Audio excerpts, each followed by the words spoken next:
पारनेर तालुक्यातील सुपा MIDC येथे तौरल इंडियाच्या अत्याधुनिक उत्पादन प्रकल्पाचे उद्घाटन मुख्यमंत्री देवेंद्र फडणवीस यांच्या हस्ते रविवारी करण्यात आले। यावेळी कार्यक्रमास विधान परिषदेचे सभापती प्राध्यापक राम शिंदे, जिल्ह्याचे पालकमंत्री डॉक्टर राधाकृष्ण विखे, उद्योग मंत्री उदय सामंत, खासदार भागवत कराड, आमदार काशीनाथ दाते, सुरेश धस, विक्रम पाचपुते, जिल्हाधिकारी डॉक्टर पंकज आशिया, जिल्हा परिषदेचे मुख्य कार्यकारी अधिकारी आनंद भंडारी, भगवानगडाचे महंत हरिभक्त परायण नामदेव शास्त्री, नारायणगडाचे हरिभक्त परायण शिवाजी महाराज व तौरल इंडियाचे व्यवस्थापकीय संचालक भरत गीते व थोनी ॲल्युमिनियमचे लोथर थोनी यांच्यासह अनेक मान्यवर, उद्योजक व नागरिक उपस्थित होते। हाती सुपूर्द केलेला आहे। महाराष्ट्र हे भारताचं इकॉनॉमिक पॉवर हाऊस व्हावं हे ज्यांचं स्वप्न आहे असे महाराष्ट्राला मुख्यमंत्री लाभलेले आहेत, याचा आपण सगळ्यांना आनंद आहे। आणि म्हणून महाराष्ट्र आज इतर सर्व राज्यांमध्ये उद्योग क्षेत्रामध्ये अग्रेसर असलेला आपण पाहतो आणि सर्वप्रथम पहिलं राज्य 1 ट्रिलियन इकॉनॉमी मुख्यमंत्री देवेंद्रजी फडणवीस साहेब यांना मी विनंती करते की आपण या सभेला संबोधित करावं।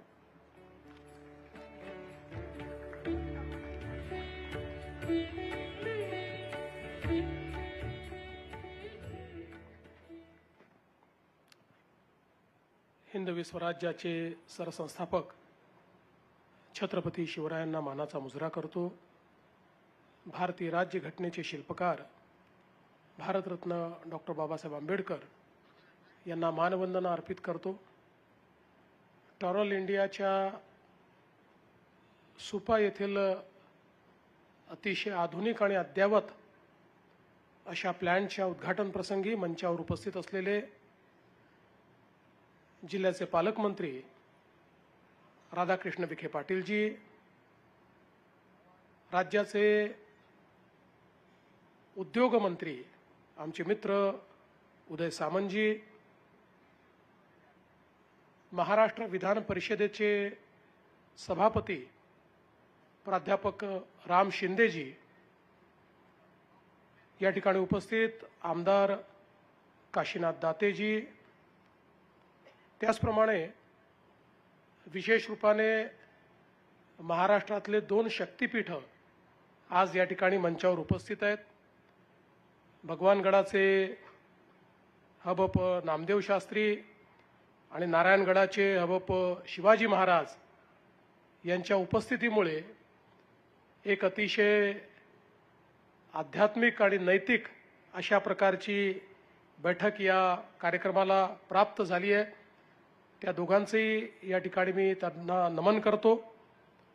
आज मंचावर उपस्थित असलेले ज्यांनी आपल्या कार्यातनं, कर्तृत्वातनं, आपल्या ज्ञानातून, आपल्या प्रयत्नातून एक अतिशय उत्तम अशा प्रकारचा उद्योग स्थापित केला आणि ज्यांना आज एक उदाहरण म्हणून परदेशातली प्रथितयश युनिव्हर्सिटी विद्यापीठ ज्यांच्यावर एक स्टडी प्रकाशित करते असे आमचे मित्र टॉरल इंडियाचे फाउंडर आणि CEO भरत गीतेजी आणि त्यासोबत त्यांना अतिशय चांगल्या पद्धतीने मदत करणारे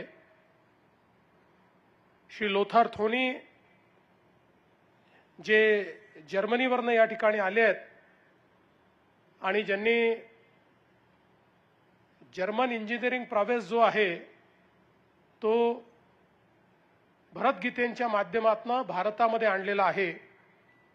त्यासोबत या ठिकाणी त्यांचे सहकारी पियोटर स्कोवॉन, श्रीमती प्राची गीते, सन्माननीय खासदार डॉक्टर भागवत कराड, आमदार सुरेशजी धस, आमदार विक्रमजी पाचपुते, जगदीशजी कदम, जिल्हाधिकारी पंकज आशिया, झडपीचे CEO आनंद भंडारी, मंचावरील सर्व मान्यवर, मंचासमोर बसलेले अनेक प्रथितयश उद्योजक आणि उपस्थित सर्व भगिनी आणि बंधूंनो, मला आज या प्रकल्पाचं उद्घाटन करताना अतिशय आनंद होतोय, कारण हा प्रकल्प म्हणजे महाराष्ट्राच्या औद्योगिक आत्मविश्वासाचा उत्सव आहे असं या ठिकाणी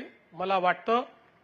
आणि विशेषतः आमच्या भरत गीतेंसारखा एक उद्योजक की ज्यांनी स्वतःच्या भरोशावर हे उभं केलेलं आहे, त्यांनी ज्या रेकॉर्ड वेळेत हे काम करून दाखवलं आहे त्याबद्दल त्यांचं मी अतिशय मनापासनं या ठिकाणी अभिनंदन करतो.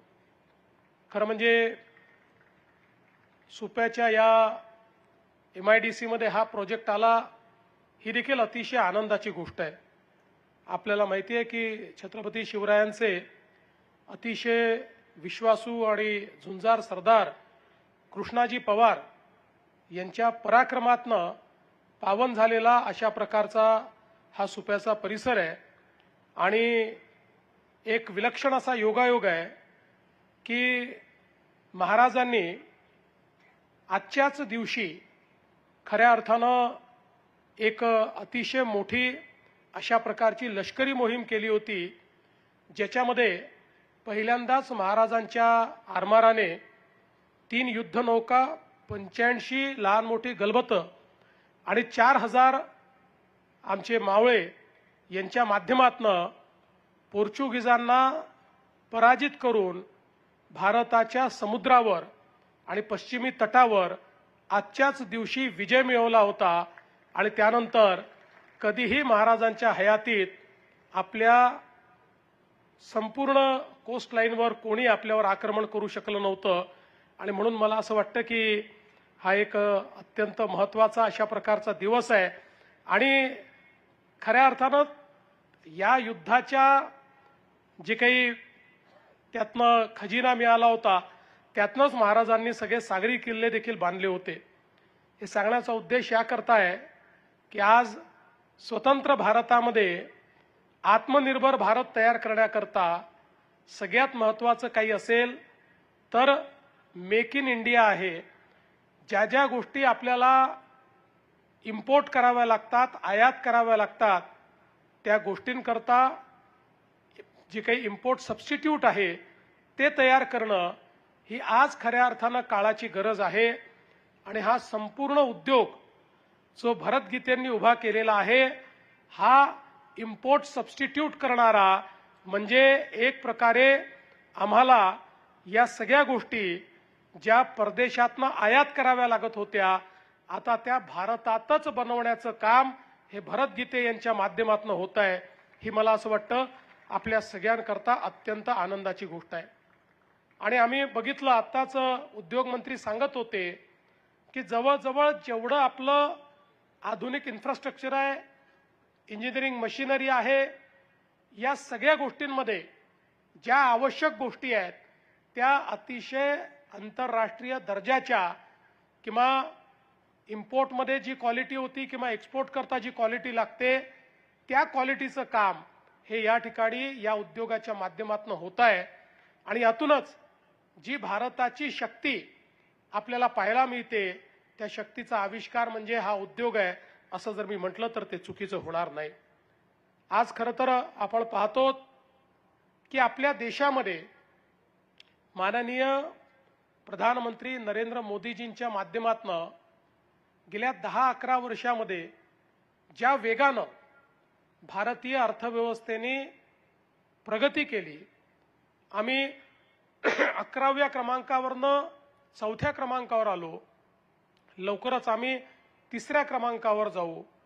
आता 5 ट्रिलियन इकॉनॉमीकडे आम्ही जातो, पण 5 ट्रिलियन नंतर आम्ही अत्यंत वेगाने त्या ठिकाणी 10 ट्रिलियन, 15 ट्रिलियन आणि 20 ट्रिलियनकडे जाऊ. पण हे सगळं करत असताना ही सगळी जी अर्थव्यवस्थेची गती आहे या गतीला पोषक ही आपल्या देशामध्ये टेक्नॉलॉजी आणि मॅन्युफॅक्चरिंग सेक्टर असणार आहे.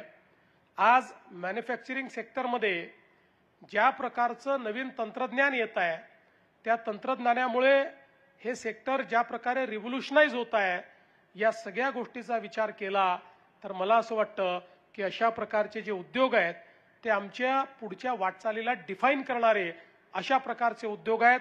आणि म्हणून मला या ठिकाणी पूर्ण विश्वास आहे की ही जी काही वाटचाल आज भारताची चाललेली आहे, या वाटचालीमध्ये सगळ्यात दमदार पाऊल कोणी टाकत असेल तर तो आपला महाराष्ट्र टाकतो आहे, हे सांगताना मला मनापासून आनंद वाटतो. आणि आता डावोसमध्ये गेल्या वर्षी आम्ही 16 लाख कोटीचे करार केले होते. त्यातले 75% करार हे त्या ठिकाणी ऍक्टिव्ह झाले, ते परिपूर्णतेकडे निघालेले आहेत.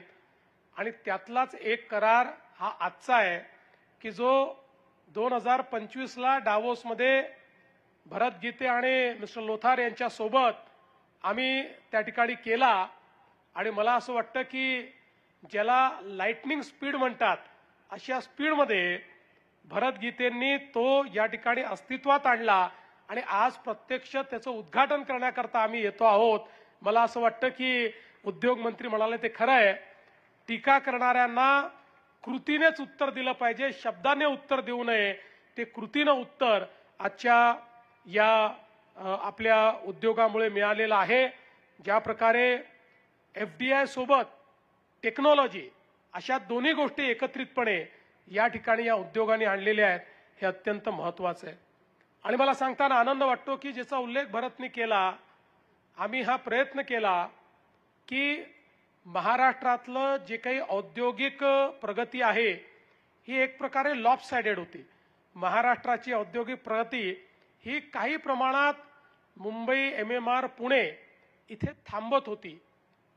ती विकेंद्रित झाली पाहिजे, ती सगळ्या भागात गेली पाहिजे, अशा प्रकारचा प्रयत्न आम्ही सुरू केला. प्रत्येक भागामध्ये नवीन इंडस्ट्रियल मॅग्नेट्स कसे सुरू होतील त्याचा आपण विचार केला.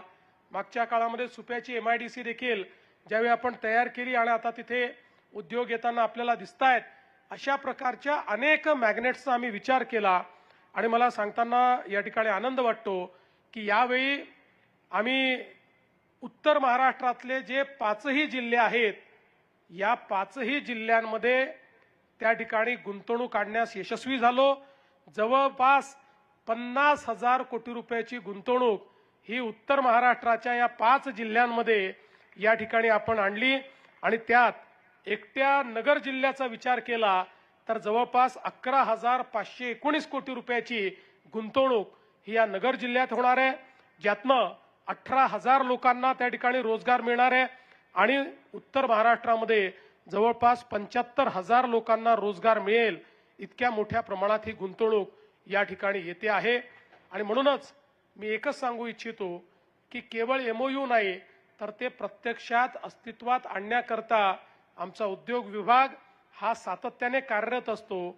आणि देशामध्ये आपण जर बघितलं तर ॲव्हरेज MOUचा प्रत्यक्ष गुंतवणुकीमध्ये परिवर्तित होण्याचा दर हा 35% आहे. महाराष्ट्रामध्ये नॉर्मली हा दर 50 ते 55, 60% आहे. पण डावोसचे आमचे जे करार आहेत त्याचा गुंतवणुकीमध्ये परिवर्तित होण्याचा दर हा 75% आहे. हे सांगताना मला अतिशय आनंद वाटतो. आणि जे 25% होत नाहीत त्यातलं आम्ही जेव्हा स्टडी केला त्यावेळेस असं नाही की ते सिरियस नाही आहेत, पण काही ना काही जिओपॉलिटिकल हेडविंड्समुळे त्यांना गुंतवणूक करणं कठीण जातं, परिस्थिती बदलते, कधी कधी कुठल्या देशाशी आपले ट्रेड बॅरियर्स तयार होतात आणि त्यातनं त्यांना ती गुंतवणूक फायद्याची राहत नाही. आणि म्हणून मला असं वाटतं की मोठ्या प्रमाणात आज महाराष्ट्र जो आहे हा गुंतवणुकीकरता एक अत्यंत महत्त्वाचं अशा प्रकारचं स्थान झालेलं आहे. आज भरतनी सांगितलं की 10 कामगारांपासून त्यांनी उद्योग सुरू केला, आज 1000 कामगारांपर्यंत पोहोचलाय आणि लवकरच 3000 कामगारांपर्यंत हा उद्योग या ठिकाणी जाणार आहे. त्यामुळे डिफेन्स असेल, रेल्वे असेल, ऊर्जा असेल, एरोस्पेस असेल, हेल्थकेअर असेल, मरीन क्षेत्र असेल, या प्रत्येक क्षेत्रामध्ये ॲल्युमिनियम फोर्जिंग हे अत्यंत महत्त्वाचं ठरतं. आणि त्या प्रत्येक क्षेत्रातलं काम हे टॉरल इंडिया या ठिकाणी करते. आणि विशेषतः डिफेन्स क्षेत्राचं जे इंडिजनायझेशन चाललेलं आहे त्याच्यामध्ये तर अत्यंत महत्त्वाची भूमिका ही टॉरलच्या माध्यमातून या ठिकाणी होणार आहे.